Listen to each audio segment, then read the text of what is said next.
Today, you are going to learn the absolute easiest social media strategy for churches. You don't need to create any graphics or produce any videos, and you don't even need to post every day. And yet, despite how easy this is, the best part is that this strategy gets results. So follow along. By the end of this episode, you'll have everything you need to start using this strategy right away at your church.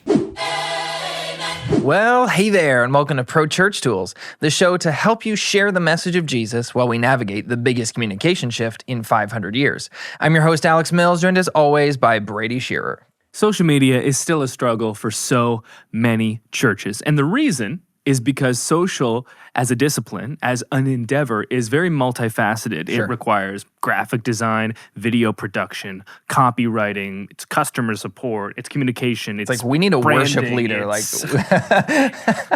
We don't have resources for a graphic designer, never mind a worship leader. So. Absolutely. Social encompasses all of these things. It's not as simple as, create a nice design in Canva and post it. Yeah. It's so multifaceted, and that's why everyone loves it so much, because it is complex and it's so pervasive in our lives in good and bad ways. Mm-hmm. And so churches struggle with social because first, it's hard. And then next, we got to consider who in church is working on social. It's probably the worship pastor, like you mentioned. They're thrust into once that we role. get that worship pastor, it's like, oh, and by the way, can you post every day to all 6 of our social media platforms? Thank you.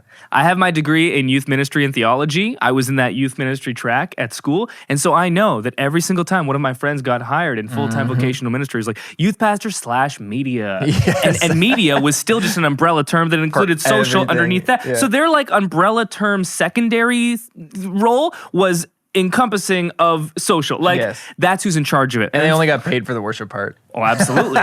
and that's another part of it because, social is hard. It's very multifaceted. The people in charge of it are not necessarily prepared for it. They didn't go to school for it. And then how are they equipped to do this job? What resources are they given? Money, time, creativity? None of the above. Absolutely. So you can see why most churches struggle. Mm-hmm. The foundation for this episode is that we want to give you the easiest social media strategy that I truly believe any single person can accomplish. Yeah. And that strategy is to go to prochurchtools.com/products and sign up for our social program.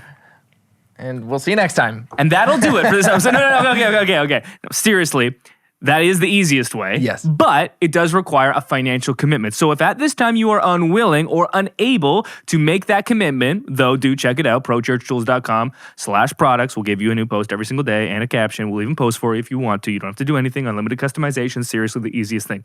There is an alternative, though, if you're unwilling to make that commitment at this time. It's the next easiest thing. And I think anyone, just like you said, anyone can sign up for the social program. I think anyone can literally do this. And it still gets results. Yes. Because the easiest social media strategy is just to promote your church's upcoming events. Sure.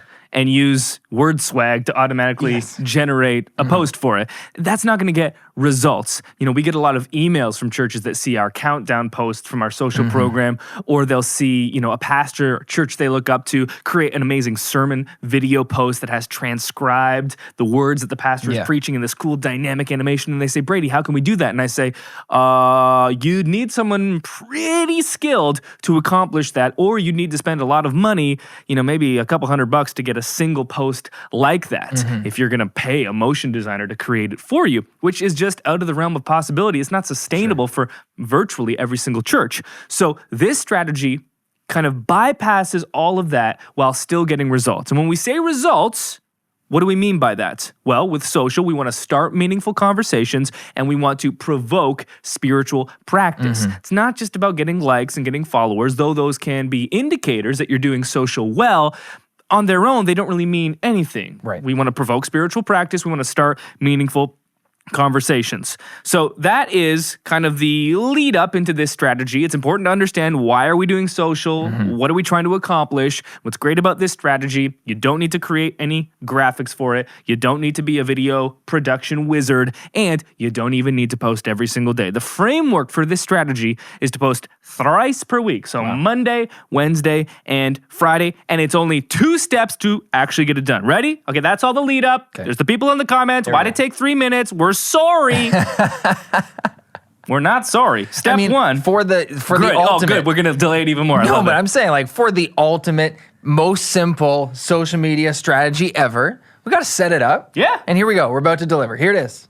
Well, Now. before we do, okay. Step 1, using the text tool on Facebook, just create a post, start typing it, and then you can even choose a colored background. Yeah. They give you a ton of different colored backgrounds. I always recommend doing this. It'll take the text that you're putting into Facebook and automatically generate an image for you on a big red background or a patterned background. And these are great because they take up so much space in the Facebook newsfeed. Yeah. They really do stop the scroll, which is, of course, crucial for social. If you're doing this on Instagram, you can go into your Instagram stories. This is where you'd want to use this strategy and use the questions sticker. Yeah. Because all we're doing here, Alex, is we are asking our followers a question. That's it. That is step 1. Monday, Wednesday, and Friday. Now, what kind of question are we asking? Well, we recently did an episode that included 39 copy and paste question posts for churches on social media. So, There's 39 for you. Yeah. Go take them. You can steal them. I made them. I'm giving you permission to Yes. take them. And if you're posting only thrice per week, Monday, Wednesday, it's like Friday, a third of the year already. 117 days. So the next quarter of the year, no, more than that, the next 4 months basically Done. are covered for your entire social media strategy. Some examples of questions that we could include. What was your favorite childhood show growing up? Love it. How did you first hear about our church? Love that even more. What's your favorite old worship song? Those are 3 of the 39 questions from that episode. And you'll notice that sometimes we ask questions that are quote unquote spiritual in nature, but other times we're just asking questions that will yield responses to help your church learn more about other people. What's in one your topping church. that doesn't belong on a hamburger? That's a great question. I'm going to say pickles. I'm going to agree, but in relish form. Right. I don't like relish. Every time I get a hamburger from like a fast food place and they put on the pickles, I give them to my wife. She eats those pickles on their own, a la carte. Just by themselves. Oh, she's a pickle fan. Wow. Okay, did you see how that just organically happened? didn't know we that. didn't set that up. Like, we are extremely close friends, and our families are extremely close. Yes. But he had never known that. Now I know that about Brittany, so next time I'm with her, I'm gonna bring that up and I'm gonna shame her. Next time you have a hamburger with pickles, and you're like, what am I going to do with these? I'm gonna mail them to Brittany. Just throw them over, and she will consume them. Because that's the way she be. But it's those kinds of, we talked about that in that episode, which is going to be linked in the show notes so you can get those 39 questions. We talked about it before that it's those kinds of conversations that, maybe are a little less spiritual than some other kinds of conversations, but don't have anything less to do with life, right? And so it's fun. And those kinds of conversations, I find at least, really carry over to the church lobby. They carry over to small groups. When we start talking about on Facebook about hamburger toppings or sharing photos of our pets or whatever, next time I'm at a small group, I end up talking about that instance, that interaction I had with that person on social in our next church atmosphere moment. And that's what using social as ministry, that's what using social to engage, meaningful interactions is all about. So that's why this question framework is the best, because it generates engagement. It's not a ploy to get, the most likes. The likes here are honestly a little bit irrelevant, especially if you're posting to stories. There's no likes at all. It's just, how can we promote some engagement here to learn more about each other as a church community? Yeah, and if you're doing this specifically on stories, what happens is you'll ask the question, people will respond, and then you have the opportunity when you're perusing the responses that you get to share those to your story. And that kind of creates this cycle of engagement. So you'll ask the question, you'll get responses that only you can see. Yeah. We want to encourage you to then share those responses, and it'll be done anonymously, share those responses to your Instagram story so that those that are viewing, because there are always going to be those lurkers that are not going to be engaging, but them lurking is actually just as important because they're never going to be the type of people that probably comment, but they're still intaking all this information. They're still hovering over these posts for 20, 30, 40, 50, a minute long, 50, 60 seconds. And so in getting these comments that are private on Instagram and then sharing them to the stories is important. You don't want to keep those to yourself. So the first step, ask the question. Step 2, respond to every single comment and interaction that you get. The whole point of this social strategy is to start meaningful conversations. A conversation, by necessity, needs to be 2 ways. Yes. It can't be one way. And again, if you're a church, you are in the business of people. People are what we, care about. People, that's everything that we do at church. And so we want to encourage you to not only ask quote unquote spiritual questions, because what that does is it kind of pins you down and says, okay, We care about the whole person, but we're only going to ask questions that pertain to this small area of their life, Right. which kind of seems a little bit nonsensical, especially because I think if you showed me your church's calendar, I would see some events on there. I would see some itinerary that is not necessarily only prayer, worship, or listening Sure. to a sermon. Now, why would you do that? Why would you include that? That's not spiritual. Oh, you run a co-ed basketball team? You get a bunch of guys together just to eat bacon? Wow. Now tell me, what's scriptural about bacon? I know some stuff in there. Yeah, I know. And it's There's not so good. Yeah, there's some verses about pork in there. And you'd be like, well, okay, why are you being so annoying? And I'd be like, oh, yes, I understand that question. Get out of the comments. Yeah. The point is, you want to respond to every single interaction. Go back and forth. Never, if someone goes out of their way to leave you a comment, because most won't, for those that do, you want to acknowledge that every single time. And the final point I'll make on this, because that is the strategy. That's it. We've seen churches do this because we've been doing our social program for a year now. Hundreds and hundreds of churches that are taking these questions that we're giving them in post form, again, the easiest option, and then publishing them. And I'll look through our customer list of the churches that are subscribed to the program, and I'll go to their Facebook page, and I'll just look through all of the comments that they're getting. And I'll see, okay, people are responding to these types of comments and questions and these types of questions. And I'll see, oh, wow, these question posts are doing better than almost all the other posts, even some that are more designed and more quote unquote creative. Yeah. And I think that a lot of churches, and this is a hot take, will overlook a strategy like this, think it's beneath them because all it is asking questions and getting responses. Yeah. Because the celebrity pastors that we look up to and the big churches, they do not employ these strategies because they are operating in a different atmosphere and a different sphere than 99.99% of churches. Because if you have a Chad Veach or Rich Wilkerson, Erwin McManus, that are leading your church, their sphere of influence and their charisma can be the entire social strategy, just like their charisma and their personal brand.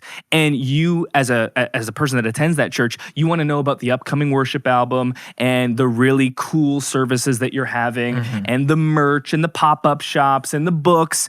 But that is not the reality for 99.99% of churches. And so if you as a church are taking a social strategy from an organization that is unlike you in almost every way that matters for social and replicating their strategy, that will not lead to the results that you want. Yeah. And so I want to really encourage you, church, to not look down on this and say, well, we don't want to just ask questions. We want to be like an influencer. And you wouldn't use that term, but the way that you approach social, I know, that's still the underlying motivation. And there's nothing wrong with that motivation, but I just don't think that the average church will be able to get the results that we talked about earlier using that strategy because we're just not set up in that way to begin with. I think when most listeners or viewers saw the title of this episode, they were probably expecting like, oh, some really great design tools, some really cool apps, some really advanced techniques. And I think that we're in this like very strange, I could not have foreseen this almost like golden age of social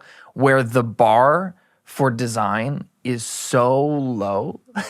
Like I remember a couple years ago when minimalistic design first came to the rise and was the standard. It was like everything, I just critiqued everything with a fine-tooth comb and design was kind of at a zenith. And now it's like with all these tools we have in Snapchat or Instagram where everyone can design anything with their fingers, it's like the bar is so low for what I care to see. It's all about the content now. And so it's all about the meat of the question, not how it's presented. So there's no shame in posting these posts from the Facebook text editor or the Instagram text editor, because I don't care anymore. I would have cared a few years ago, but not anymore. I'm just here for the conversation, for the content, not for the way that it's delivered to me. And I think that's good news for churches of like mine, of 100 people who don't have a graphic designer on staff, because I don't need one anymore. I just need that Facebook text tool and some good questions like you're going to get in that episode that's linked in the show notes, some good content, and you can have some really meaningful interactions on social. Alex, a self-proclaimed, apathetic, indifferent young person that doesn't care. What else is new? #millennials. We think this social strategy is easy, it drives results, and it aligns with what your church is trying to accomplish as a ministry. It directly aligns. And then what you're doing on social is working in step with what you're doing as a church. That'll do it for this episode of Pro Church Tools. We'll see you next time. Hey, thanks for watching this video. Make sure that you, what do I say?